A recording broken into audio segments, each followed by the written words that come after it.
Good morning વિદ્યાર્થી મિત્રો. હવે ગયા લેક્ચરની અંદર આપણે સૌથી પહેલાં આલ્કીન સંયોજનોમાં પાણીના ઉમેરણ વિશે વાત કરી હતી. ત્યારબાદ આપણે પોલિમરાઇઝેશન વિશે વાત કરી હતી, જેમાં બે પ્રકાર હતા. એક હતું રેખીય પોલિમરાઇઝેશન અને બીજું હતું ચક્રીય પોલિમરાઇઝેશન. બરાબર. હવે ચક્રીય પોલિમરાઇઝેશન છે એ ફરીથી હું તમને વાત કરું તો એમાં ઇથાઇનના 3 અણુ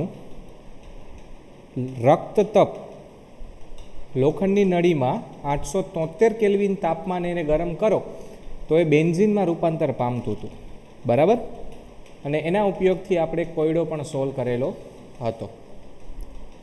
આજના લેક્ચરમાં આપણે એરોમેટિક હાઇડ્રોકાર્બનની શરૂઆત કરવાની છે, પરંતુ એ પહેલાં હું તમને એક સમાચાર આપી દઉં.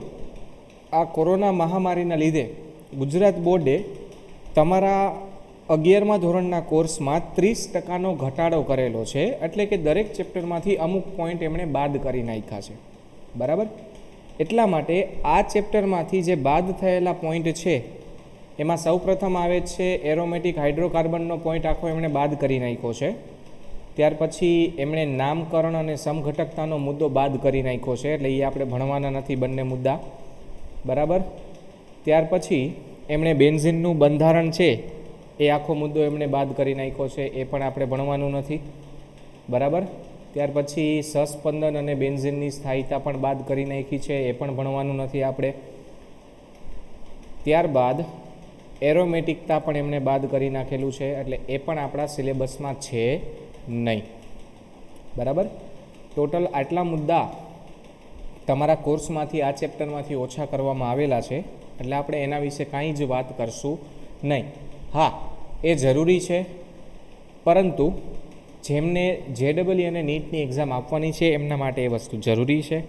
તો જ્યારે JEE નીટના લેક્ચર ચાલુ થશે ત્યારે આ બધી વસ્તુની વાત કરવામાં આવશે. અત્યારે બોર્ડના પેપર મુજબ અને બોર્ડના કોર્સ મુજબ આ વસ્તુ તમારે ભણવાની નથી, એટલે એટલા પોઈન્ટ્સ આપણે નહીં ભણીએ. તો આજનો સૌથી પહેલો ટોપિક છે એ છે બેન્ઝીનની બનાવટ, કે બેન્ઝીન બનાવવું કેવી રીતે. બરાબર. ચાલો, બેન્ઝીનને વ્યાપારિક ધોરણે કોલટારમાંથી મેળવાય છે. આ ખાસ યાદ રાખજો. કોલટાર ક્યાંથી મળે? તો કોલસાના વિભાગીય ડિસ્ટ્રક્ટિવ ડિસ્ટિલેશન દ્વારા આપણને કોલગેસ, કોક અને કોલટાર મળતું હતું. તો એ કોલટારમાંથી બેન્ઝીનને મેળવવામાં આવે છે વ્યાપારિક ધોરણે, એટલે કે ઉદ્યોગોમાં એને એવી રીતે બનાવવામાં આવે છે. લેબોરેટરીની અંદર બેન્ઝીન બનાવવું હોય તો કેવી રીતે બનાવાય? બરાબર. એની સૌથી પહેલી બનાવટ છે ઇથાઇનનું ચક્રીય પોલિમરાઇઝેશન. તો એ તો આપણે હમણાં જ મેં તમને પાછું રિવાઇઝ કરાવ્યું કે ભાઈ રક્તતપ્ત લોખંડની નળીમાંથી 873 કેલ્વિન તાપમાને ઇથાઇનને પસાર કરતા તે બેન્ઝીનમાં રૂપાંતર પામે છે. બરાબર. તો એ બેન્ઝીનની બનાવટ પણ થઈ ગઈ. ત્યારબાદ બેન્ઝીનની બીજી બનાવટ છે એરોમેટિક એસિડનું ડીકાર્બોક્સિલેશન. હવે ડીકાર્બોક્સિલેશન આપણે ઓલરેડી આવી ગયું. બરાબર. આપણે આલ્કેન સંયોજનોની બનાવટ કરી હતી ડીકાર્બોક્સિલેશન દ્વારા. બરાબર. એ જ વસ્તુ અહીંયા કરવાની છે. જો મારી પાસે સૌથી પહેલાં બેન્ઝોઇક એસિડ હતું. કઈ વસ્તુ હતી મારી પાસે? Benzoic acid. ચાલો, બેન્ઝોઇક એસિડનું આપણે બંધારણ દોરીએ તો એ કઈ રીતે હોય?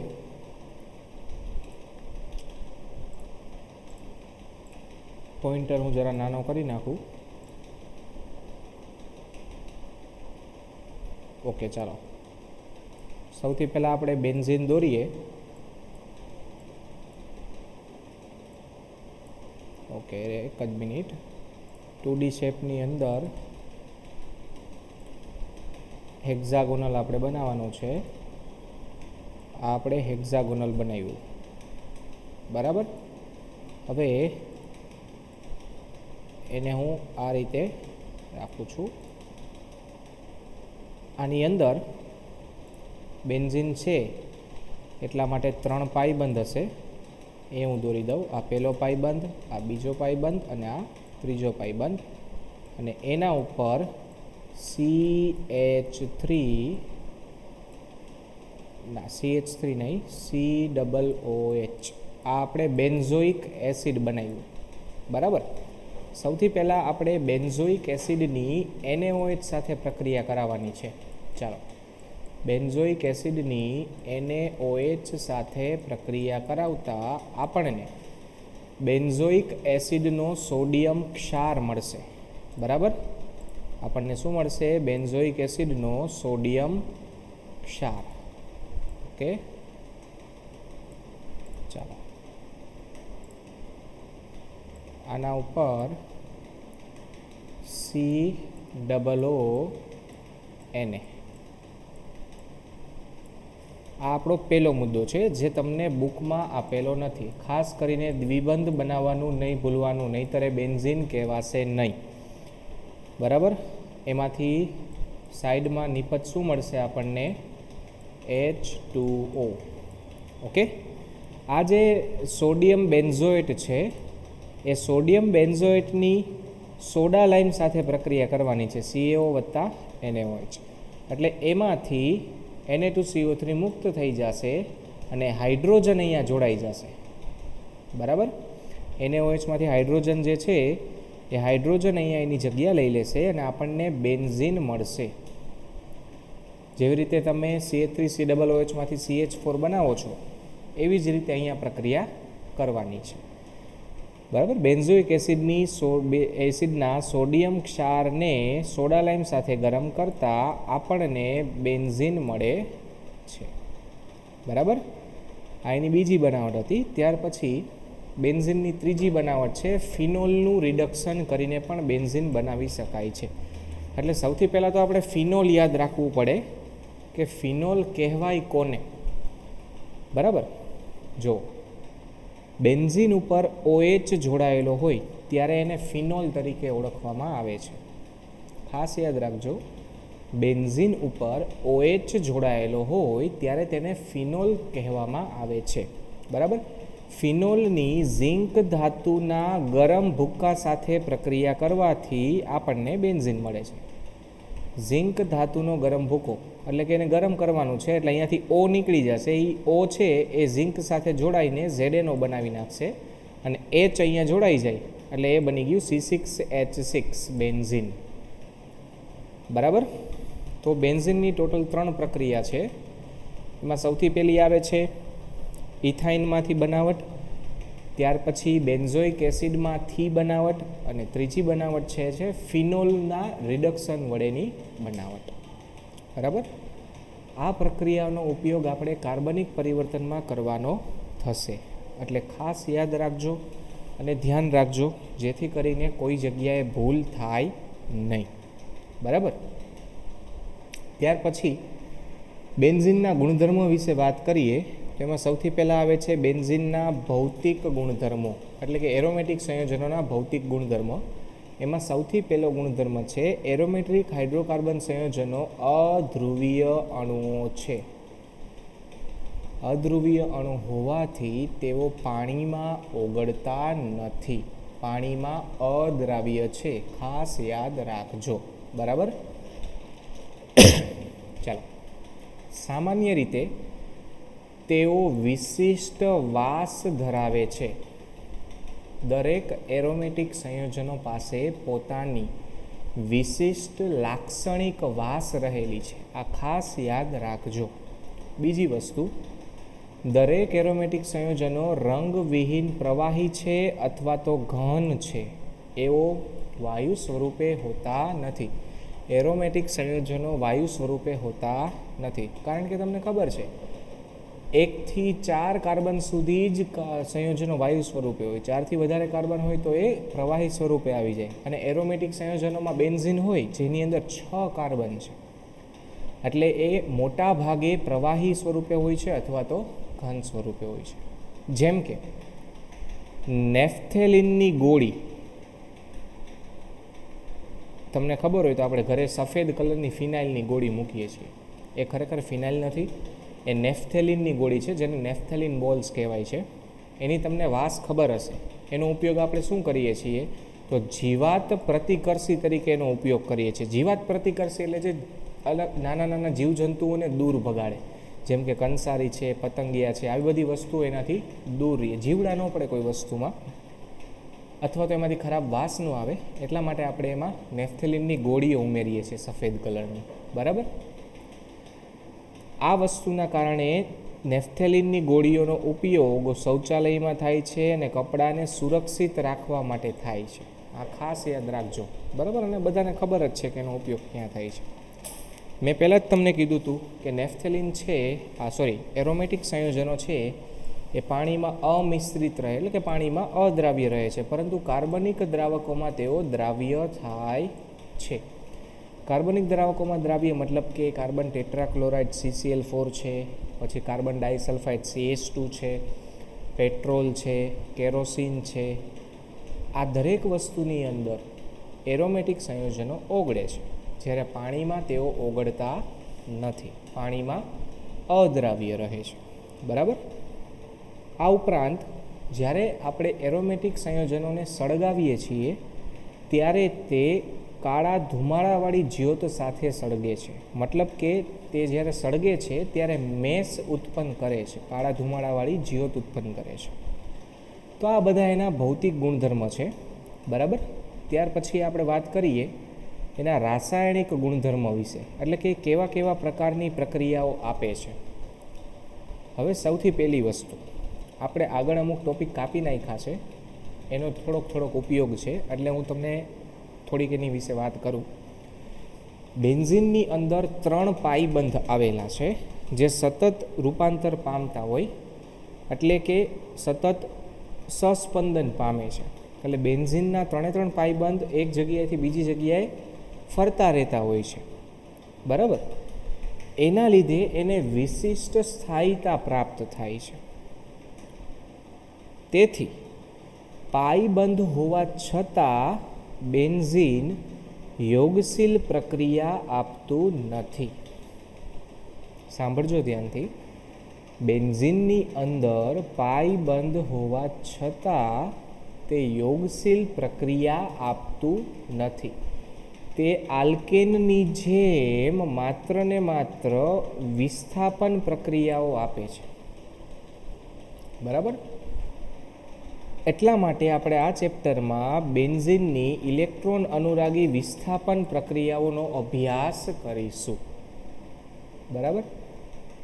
છતાંય તમારે જો બેન્ઝીનની યોગશીલ પ્રક્રિયા અને ઓક્સિડેશન પ્રક્રિયા કરાવવી જ હોય તો એ વિશિષ્ટ પરિસ્થિતિમાં થાય, એટલે કે તમારે ખૂબ જ ઊંચું તાપમાન આપવું પડે, ખૂબ જ ઊંચું દબાણ આપવું પડે. એવી પરિસ્થિતિમાં બેન્ઝીન યોગશીલ પ્રક્રિયા કરે અને ઓક્સિડેશન પ્રક્રિયા કરે, બાકી કરે નહીં. તો આપણે બેન્ઝીનની વિસ્થાપન પ્રક્રિયા ભણીશું. એટલે કે બેન્ઝીનના 6 કાર્બન ઉપર એક હાઇડ્રોજન છે, તો બેન્ઝીન એ હાઇડ્રોજનની જગ્યાએ બીજા કોઈ ક્રિયાશીલ સમૂહને એનું સ્થાન આપશે. એને આપણે વિસ્થાપન પ્રક્રિયા કહેશું. બરાબર? કેવી વિસ્થાપન પ્રક્રિયા છે? ઇલેક્ટ્રોન અનુરાગી વિસ્થાપન પ્રક્રિયાઓ. ખાસ ધ્યાન આપજો, ઇલેક્ટ્રોન અનુરાગી વિસ્થાપન પ્રક્રિયા એટલે કે આપણે ધન વીજભારિત ભાગને બેન્ઝીન સાથે જોડીશું, કારણ કે H+ નીકળશે, એની જગ્યાએ જે સમૂહ આવશે એ પણ ધન વીજભારિત જ હશે. બરાબર? મતલબ કે નાઇટ્રેશન એટલે કે NO2+ ઉમેરશું, હેલોજિનેશન એટલે કે Cl+, Br+, I+ ઉમેરશું, સલ્ફોનેશન એટલે કે SO3H+ ઉમેરશું, ફિડલક્રાફ્ટ આલ્કાઇલેશન એટલે કે CH3+, C2H5+, COCH3+, COC2H5+ ઉમેરશું અને ફ્રીડલક્રાફ્ટ એસાઇલેશન. ટોટલ આપણે 5 પ્રક્રિયા ભણવાની થશે. મોસ્ટ IMP છે નાઇટ્રેશન, હેલોજિનેશન, સલ્ફોનેશન, ફ્રીડલક્રાફ્ટ આલ્કાઇલેશન અને ફ્રીડલક્રાફ્ટ એસાઇલેશન.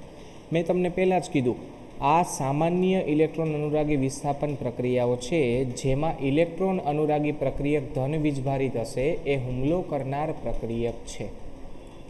બરાબર. ચાલો હવે આપણે ડિટેલમાં વાત કરીએ એક એકની. સૌથી પહેલાં આપણે વાત કરશું નાઇટ્રેશન એટલે કે NO2+ નું ઉમેરણ. ચાલો સૌથી પહેલાં NO2+ ને ઉમેરીએ. ચાલો NO2+ ઉમેરવા માટે આપણે સૌથી પહેલાં NO2+ બનાવવું પડશે. બરાબર. હવે NO2+ બનાવવા માટેનું હું તમને એક રસ્તો આપું. ધારો કે તમારી પાસે બે એસિડ છે, એક છે HNO3 છે, બરાબર, સાંદ્ર HNO3. કેવું છે? સાંદ્ર એસિડ છે, મંદ નથી. અને બીજું છે H2SO4.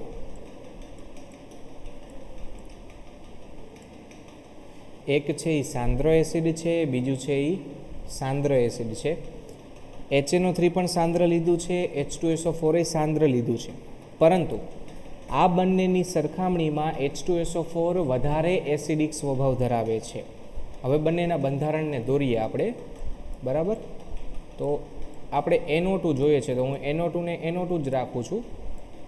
એની સાથે એક ઓક્સિજન હશે એટલે NO3 અને એક હાઇડ્રોજન છે એની સાથે એટલે થઈ ગયું HNO3. બરાબર. એવી જ રીતે H2SO4નું બંધારણ દોરીએ તો સલ્ફર સાથે દ્વિબંધમાં ઓક્સિજન, સલ્ફર સાથે બીજો દ્વિબંધમાં ઓક્સિજન, એક બાજુ OH અને બીજી બાજુ પણ OH. બરાબર. ચાલો હવે આમાંથી શું થશે હું તમને કહું. અહીંયાથી આ બંધ તૂટશે અને આ બંધનો ઇલેક્ટ્રોન ઓક્સિજન લઈ લેશે એટલે ઓક્સિજન બનશે માઇનસ અને H બનશે પ્લસ. બરાબર. અહીંયા આ બંધ તૂટશે અને આ બંધના ઇલેક્ટ્રોન આ ઓક્સિજન લઈ લેશે, એના લીધે આ બનશે માઇનસ અને નાઇટ્રોજન બનશે પ્લસ. આ પ્લસ અને માઇનસ બંને જોડાઈ જશે એટલે એમાંથી બનશે H2O. બરાબર. સમજાણું? આ હાઇડ્રોજન અને આ OH એકબીજા સાથે જોડાઈ ગયા અને એમાંથી બની ગયું H2O. બરાબર. બીજું શું બને છે? તો બીજું એમાંથી બને છે NO2+. બરાબર. જેનો આપણે ઇલેક્ટ્રોન અનુરાગી તરીકે ઉપયોગ કરીશું અને બીજું બને છે HSO4-. બરાબર. ચાલો હવે આપણે બેન્ઝીનની વાત કરીએ. બરાબર. ચાલો આ આપણું બેન્ઝીન છે. બરાબર. નિપજમાં પણ દોરવાનું થશે એટલે એની કોપી એક મૂકી દઉં છું અહીંયા. ચાલો હવે બેન્ઝીનની અંદર તમને ખબર છે કે 3 દ્વિબંધ આવેલા હોય છે. આ પહેલો દ્વિબંધ, અલ્ટરનેટ દ્વિબંધ, આ ત્રીજો દ્વિબંધ. બરાબર. હવે તમને ખબર હોય તો 6 ખૂણા ઉપર એક હાઇડ્રોજન હોય છે. હવે ઉપરની પ્રક્રિયામાં જે NO2 બનેલો છે એ NO2 આ બેન્ઝીન સાથે પ્રક્રિયા કરવા આવશે, NO2+. બરાબર. અને અહીંયા બેન્ઝીન સાથે એક હાઇડ્રોજન જોડાયેલો હોય છે. દરેક કાર્બન સાથે એક હાઇડ્રોજન હોય છે. આપણે જે કોઈ પણ 6 કાર્બન સરખા જ હોય છે એટલે 6માંથી કોઈ પણ કાર્બન ઉપરથી એક હાઇડ્રોજનની તમે પ્રક્રિયા કરાવી શકો. બરાબર. અહીંયાથી આ બંધ તૂટશે એટલે આ હાઇડ્રોજન બનશે પ્લસ અને આ કાર્બન બનશે માઇનસ. બરાબર. એટલે આ કાર્બન છે એ કાર્બન અહીંયાથી NO2 ને લઈ લેશે અને H+ ને બહાર કાઢી નાખશે. એટલે હવે હાઇડ્રોજનની જગ્યાએ આવી જશે NO2. બરાબર. અને આ અંદરના 3 દ્વિબંધ. સમજાણું આખું લોજિક?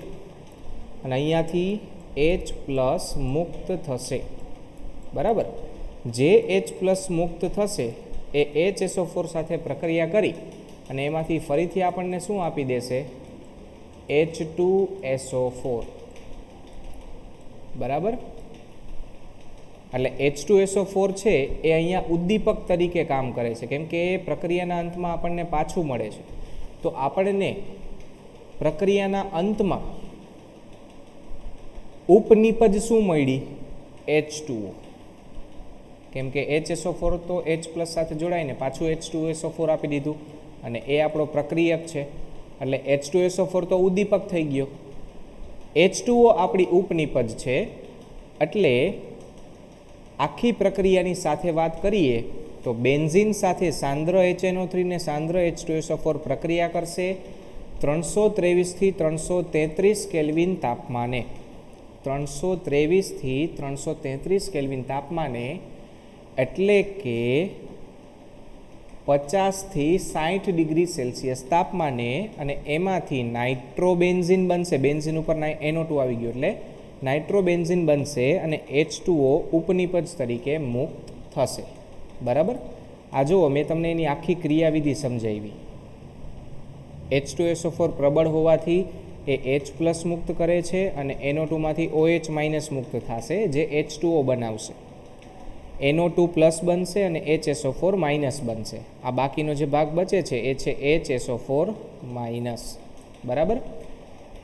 હવે NO2 છે એ હાઇડ્રોજનની જગ્યા લઈ લેશે, અને એમાંથી નાઇટ્રોબેન્ઝીન બની જશે. H પ્લસ HSO4 માઇનસ સાથે જોડાઈને ફરીથી H2SO4 બનાવી નાખશે. બરાબર? અને ઉપનિપજ તરીકે H2O મુક્ત થશે. જ્યારે બેન્ઝીનને સાંદ્ર નાઇટ્રિક એસિડ અને સાંદ્ર સલ્ફ્યુરિક એસિડ એટલે કે નાઇટ્રેટિંગ મિશ્રણ કહેવાય એને, સાથે 50 થી 60 ડિગ્રી સેલ્સિયસે ગરમ કરવામાં આવે છે, ત્યારે તે નાઇટ્રો સમૂહને દાખલ કરે છે અને હાઇડ્રોજનને દૂર કરે છે. બરાબર? આ આપણે નાઇટ્રેશનની વાત કરી. હવે આપણે વાત કરીશું હેલોજિનેશનની. બરાબર? ચાલો, આ વસ્તુ ખાસ યાદ રાખજો અને ચિંતા ના કરો. આ આપણે ફરીથી નેક્સ્ટ લેક્ચરમાં ભણવાનું આવશે જ, જ્યારે આપણે ક્રિયાવિધિ ભણીશું ડિટેલમાં ત્યારે. બરાબર? ચાલો, હવે આપણે વાત કરીએ હેલોજિનેશનની. હેલોજિનેશન માટે આપણે બે પ્રક્રિયકો જોશે. એક છે એ આવશે, ઓકે, અહીંયા તમને ક્લોરિનેશન બતાવેલું છે, તો આપણે ક્લોરિન જ લઈએ. બરાબર? Cl2. બરાબર? અને એની પ્રક્રિયા હું કરાવીશ AlCl3 સાથે. કઈ વસ્તુ સાથે? AlCl3. બરાબર? જોજો, કાંઈ નથી આમાં, એકદમ સરળ વસ્તુ છે. આ ClClનો બંધ છે. બરાબર? અને AlCl3 એમને જ રાખો. બરાબર? Al અને એની સાથે 1, 2 અને 3 ક્લોરિન. બરાબર? હવે AlCl3 છે લુઈસ એસિડ છે, કારણ કે આ 3 ક્લોરિનની વિદ્યુત ઋણતા ખૂબ વધારે હોવાથી તે ઇલેક્ટ્રોન પોતાની તરફ આકર્ષિત રાખશે. આ ત્રણેય બંધના ઇલેક્ટ્રોન બહારની બાજુ હશે, એના લીધે એલ્યુમિનિયમ ઉપર આંશિક ધન વીજભાર આવી જશે. એલ્યુમિનિયમ ઉપર આંશિક ધન વીજભાર આવી જશે. હવે અહીંયાથી આ બંધ તૂટે એટલે આ પ્લસ બનશે ક્લોરિન, ને આ ક્લોરિન માઇનસ બનશે. મતલબ કે આ બંધના ઇલેક્ટ્રોન આ ક્લોરિન ઉપર ટ્રાન્સફર થઈ ગયા. હવે એક ક્લોરિન અહીંયા જોડાઈ જશે. બરાબર?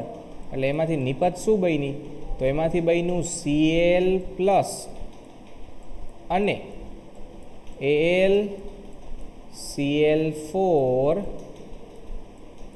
માઇનસ, આખા ઉપર ઋણ વીજભાર. બરાબર? આ Cl પ્લસનો ઉપયોગ આપણે કરીશું આપણી રાસાયણિક પ્રક્રિયામાં. એકદમ સરળ વસ્તુ. ઓકે, ચાલો, સૌથી પહેલાં આપણે બેન્ઝીન દોરી લઈએ. બરાબર? ચાલો, આ આપણું પ્રક્રિયકનું બેન્ઝીન, આ આપણું નિપજનું બેન્ઝીન. બરાબર? ચાલો, હવે સૌથી પહેલાં દ્વિબંધ બનાવી લ્યો બંનેમાં. ચાલો, અહીંયા પણ દ્વિબંધ. બરાબર? શું થશે? તો અહીંયા હાઇડ્રોજન છે. ઓકે, એ હાઇડ્રોજન છે એ આપણા Cl પ્લસ સાથે પ્રક્રિયા કરશે, એટલે કે હાઇડ્રોજન બહાર નીકળી જશે અને Cl આવી જશે. એટલે અહીંયા હવે Cl જોડાઈ ગયું, એટલે એ ક્લોરોબેન્ઝીન બની ગયું. બરાબર? અને H+ મુક્ત થયું. કઈ વસ્તુ મુક્ત થઈ? H+. ફરીથી આની સાથે પ્રક્રિયા કરશે. જોજો, ચાલો હું તમને બતાવું છું. H+ ફરીથી AlCl4- સાથે પ્રક્રિયા કરશે. બરાબર, AlCl4 આખા ઉપર ઋણ વીજભાર, એટલે એમાંથી ફરી પાછું આપણને AlCl3 મળી જશે, જેમ હતું એમનું એમ. બરાબર, અને HCl મળશે. હવે AlCl3 આપણને પાછું મળી ગયું, એટલે AlCl3 શું થઈ ગયું? ઉદ્દીપક થઈ ગયું. બરાબર, અને આ આપણી ઉપનિપજ છે. HCl આપણી ઉપનિપજ થશે. એટલે આપણને કુલ પ્રક્રિયા લખવી હોય તો જોવો જોઈએ, બેન્ઝિનની Cl2 સાથે પ્રક્રિયા કરો નિર્જળ AlCl3ની હાજરીમાં, તો એ આપણને ક્લોરોબેન્ઝિન આપે છે ને ઉપનિપજ તરીકે એમાંથી HCl મુક્ત થાય છે. બરાબર, તમે AlCl3ની જગ્યાએ નિર્જળ FeCl3 પણ વાપરી શકો છો અને FeBr3 પણ વાપરી શકો છો. ત્રણમાંથી કોઈ પણ ચાલે, પણ શરત શું છે? એ લુઈસ એસિડ હોવા જોઈએ. હવે નિર્જળ જ કેમ લીધું છે? કારણ કે જો તમારી પાસે જરાક પણ પાણીની હાજરી હશે તો AlCl3, FeCl3 ને FeBr3 પાણીની હાજરીમાં પાણીને શોષી લેશે અને એની લુઈસ એસિડ તરીકેની કાર્યક્ષમતા જતી રહેશે. એટલા માટે હેલોજિનેશનમાં આપણે ફરજિયાતપણે નિર્જળ AlCl3નો જ ઉપયોગ કરીશું. બરાબર, ચાલો ત્યાર પછી આપણે વાત કરીએ સલ્ફોનેશનની. બરાબર, ચાલો અને આપણે સાફ કરી દઈએ. ઓકે, હવે આપણે સલ્ફોનેશન કરીશું. બરાબર, ઓકે. સલ્ફોનેશન માટે આપણે સાંદ્ર H2SO4 લેવા પડશે. એના 2 અણુ લેવા પડશે. સાંદ્ર H2SO4ના 2 અણુ. ચાલો હું સીધું બંધારણ જ દોરું છું. સલ્ફર ઉપર દ્વિબંધમાં ઓક્સિજન, દ્વિબંધમાં ઓક્સિજન. બરાબર, આ બાજુ OH અને આ બાજુ OH.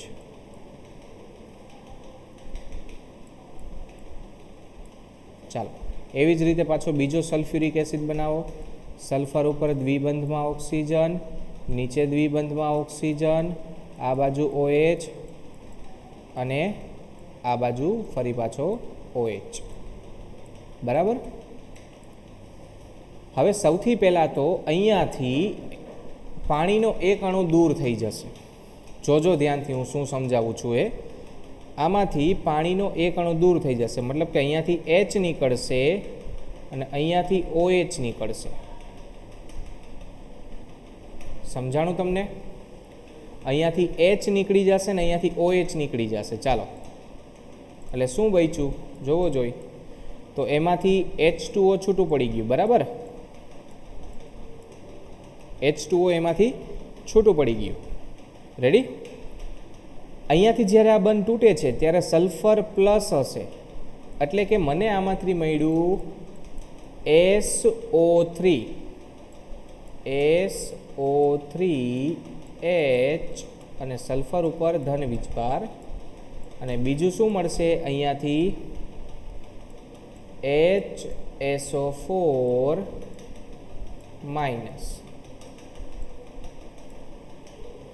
ક્લિયર આખી વસ્તુ? આ મેં 2 સલ્ફ્યુરિક એસિડ લીધા હતા, સાંદ્ર સલ્ફ્યુરિક એસિડના 2 અણુ લીધા હતા.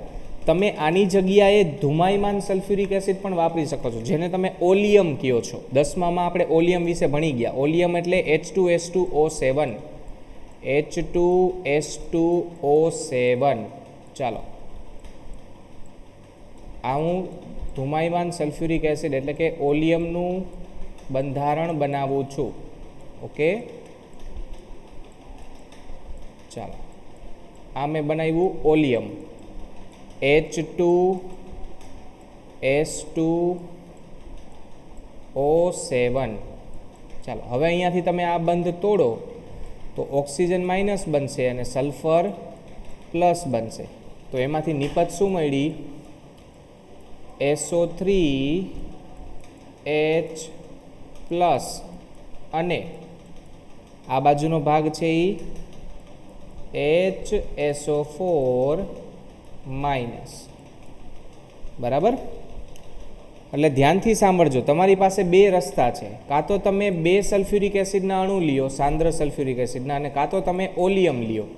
બરાબર. હવે આમાં તમારે ગોટાળો કરેલો છે ટેક્સ્ટ બુકમાં. જુઓ, એમણે ધુમાયમાન સલ્ફ્યુરિક એસિડ લીધું છે, એટલે કે H2S2O7 લીધું છે. જો H2S2O7 લીધું છે.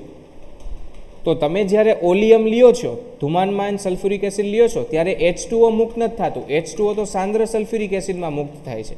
એટલે સૌથી પહેલાં ટેક્સ્ટ બુકમાં ભૂલ છે એ દૂર કરી નાખજો. અહીંયા H2O નહીં આવે, એટલે આ H2O ને કાઢી નાખજો ત્યાંથી. બરાબર. ચાલો, હવે આપણી રાસાયણિક પ્રક્રિયા શું થશે? તો એ રાસાયણિક પ્રક્રિયા એકદમ સરળ છે.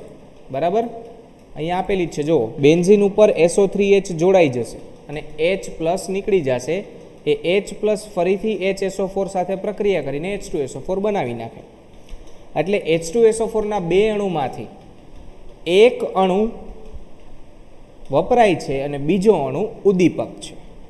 બરાબર. ચાલો, વલયમાં હાઇડ્રોજનનું સલ્ફોનિક એસિડ સમૂહ વડે, સલ્ફોનિક એસિડ સમૂહ એટલે SO3H, વિસ્થાપનને સલ્ફોનેશન કહે છે. આ પ્રક્રિયામાં બેન્ઝીનને ધુમાયમાન સલ્ફ્યુરિક એસિડ સાથે ગરમ કરવામાં આવે છે, એટલે એ બેન્ઝીન સલ્ફોનિક એસિડમાં રૂપાંતર પામે છે. H2O નહીં આવે, H2O કાઢી નાખજો અહીંયાથી, ખોટું આપેલું છે. જો તમે 2H2SO4 લખો તો લખવાનું, નહીંતર નહીં લખવાનું. બરાબર. તો આજના લેક્ચરમાં અહીંયા સુધી રાખીએ આપણે. નેક્સ્ટ લેક્ચરમાં આપણે ફ્રીડલ ક્રાફ્ટ આલ્કાઇલેશન અને ફ્રીડલ ક્રાફ્ટ એસાઇલેશન વિશે વાત કરીશું. Thank you so much.